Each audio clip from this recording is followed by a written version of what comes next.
I wanted to show you guys, like, an update on my stereos, remove that, on my, like, entertainment center, mainly focusing on this machine down here. Now, pause the video, you dudes and gals, whomsoever is watching this video. Down in the comments, I want to hear what you guess on what this is. Alright? I'll give you a few seconds, or you can pause it, whatever. If you guessed it was a reel-to-reel player, you'd be right. This is an Akai X-1800 SD cartridge super deluxe. It actually has an 8-track player on the side, but at this point it's not really fully working. The selection button doesn't work. Only does it automatically. No, but I have an 8-track player and recorder up here. This is a recorder as well. Most of them weren't recorders then.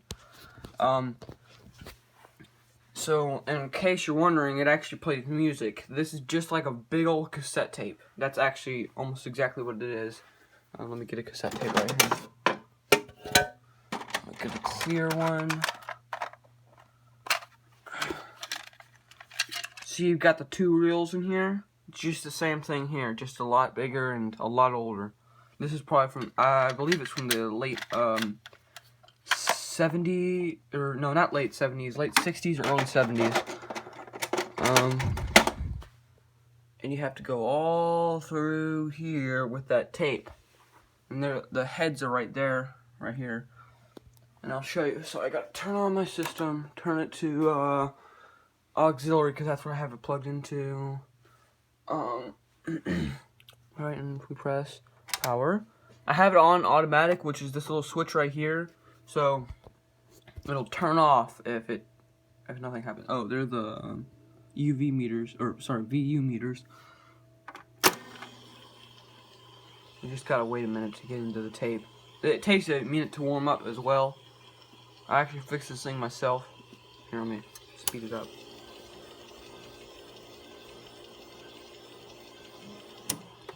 There we go. I also have speakers wired up outside, but that's not important. I hope you guys can hear that. So, it's just, you know, basically just another music format. Just more interesting. And you have speed control in these. So the higher speed tapes, like we're in at 7 something. I can't remember the other half of it. It's 7 IPS or something like that. So this is 4 1/3 or 4 3/4. What is this? Oh, sorry, not 4. Let me see if I can show you.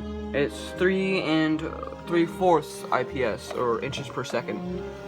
And this is what it's playing at right now. But whenever I turn up to high, that's really fast, sound like Alvin and the Chipmunks, or some call it nightcore, which is absolutely terrible. And then if I pause it real quick, I have to turn it off. If I want to go to the lower speed, which is 1 1/4 or something like that, I don't remember. I just remember the main thing. It's like 33 1/3 with records, you know. And if I have it at low, oh, hold on, I gotta turn it on first. Silly me. Like that. It'll be going at 1 inches per second, or IPS. But if I turn it on to high, it goes back at 3 1/3. It's just how it's built. Yep, it does that too. But I like to keep it at a lower speed. I think, I honestly don't know, but I think it'll just keep the motor lasting a little bit longer. And it makes a lot less noise too, actually. So that's why I just keep that on there. So, I really hope I don't get copyright striked for this. Although, I'm talking over it a lot, so, and it's music probably, what, from the 50s or 60s. So, I hope nothing bad happens. Yeah, I'm gonna show you guys how to thread it through now. And here, I'll show you that automatic function when it rewinds. It'll probably cut your fingers off or give you pretty good, or hurt you pretty bad. See, if I didn't have that automatic function on, see if I turn it off, it'd still be spinning around. But I have it on, so that doesn't happen. So, alright, so I'm gonna have to do this somehow.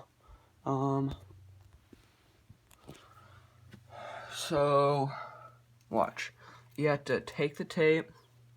Oh, well, what I like to do is turn it into fast forward, because that releases the brake off this reel, so I can spin it freely. So you gotta take it through here. Doing this one hand is a lot more harder than doing it with both hands. But I think I can manage. Or maybe not. Let me see if I can put you guys somewhere where it will actually look good. Let me see. Is that gonna see it? Yes, that will. Alright. So, if my hands get in the way, I'm sorry. So what you want to do, if you have one of these, I'm sure a lot of you don't, because most of the people who watch my videos are like 15, just like me. But if you want to do this, oops, gotta turn this power off first before you do that, because that could be bad. You wind it through like that, and you got to stick this through here. This is not one of the better reels. The better reels actually have a slit on the outside, and makes it a lot easier than this one. This one's not that great. And this music actually isn't that bad on these reels. Most of it's still very high quality. I mean, I don't mean to sound like any, like, weird dude, like, saying, oh, it's better than new stuff. I mean, sure, digital's probably slightly better than this. Well, I mean, a lot better in some cases. But it's not bad. I mean, the sound quality is relatively decent on these. I think it's a little bit better than the standard cassette tape. Well, not a little. And then the 8-track, yeah, it's better than 8-track. But it's still not bad. I mean, so anyway, some more controls on here. You got, this is for reel and cartridge, and then a transfer where you, I believe that records the reel to the cartridge, not the cartridge to the reel. No, yeah, it goes from the reel to the cartridge, not, yeah. So I leave it on that. That's all what I use it for. I'm eventually going to buy a new one because the recording function doesn't work on this one, and maybe I'll make a video on that. But to record, you press the button here, and you turn to record. I'm not going to do that, but there's the equalization. That's for, like, oh, there we go. There are the speeds. So the highest quality is 7.5 IPS. The most tapes were released, recorded tapes were released at 3 3/4 IPS. And then the lowest quality, but you get the most time, is 1 7/8 IPS. But I just leave it at 3 because that's what I always play. Yeah. So, let me think. Here's your left and right volume. Yes, this is old enough where it actually has volume for either side. And that does affect the output into the system, into my stereo system right there. You got rewind, fast forward, just like a cassette tape. Like I said, you got your VU meters, you got your microphone inputs. The microphone inputs actually kind of work. I think they do. So I might be able to use microphone inputs on this instead of the inputs on the back. The inputs on the back do not work to record. I've tried it and it doesn't work. I mean, I may have to do some further testing to make sure I was doing everything right, but I'm pretty sure it just doesn't work. But, yeah, well, also, because it only has one auxiliary input, I have to use the switcher thing. It takes no power. It's actually quite nice. When I first saw this, I thought it said autistic research, so, yeah, that was weird.